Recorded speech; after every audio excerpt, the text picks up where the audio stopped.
Since we are a Google school, we use Gmail as our email system.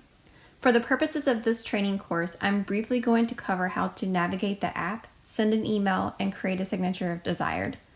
To start, it's very important to check your Gmail account often, as this is the main way teachers will communicate with you.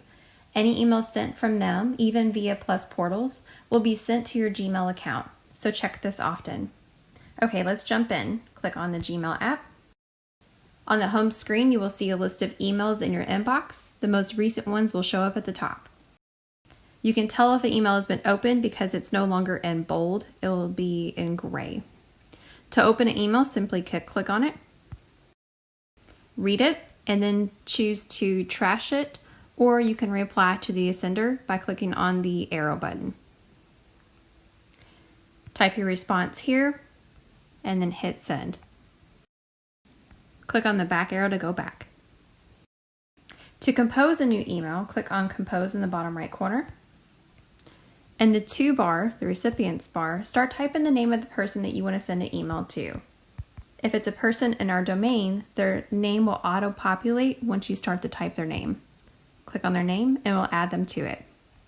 You can add several recipients, and you can even choose to carbon copy or blind carbon copy any recipients as well. Type a subject in the subject line and then compose your email. You will cover email etiquette in practical technology class, but always remember to be professional and kind in your emails. As my mom used to say, you catch more flies with honey than you do with vinegar.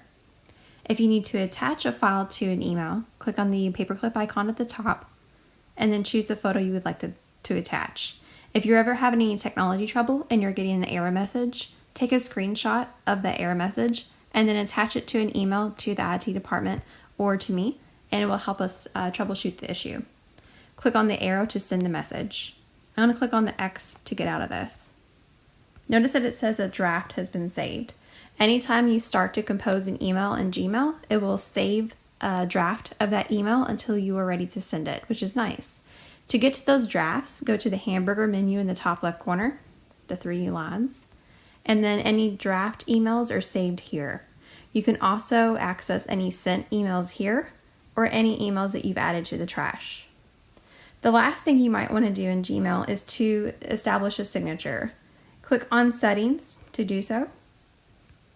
Then click on your profile name at the top. Go down and click on Signature Settings.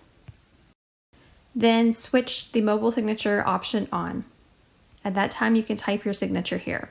Anytime you send an email, it will automatically add your signature to the bottom of that email.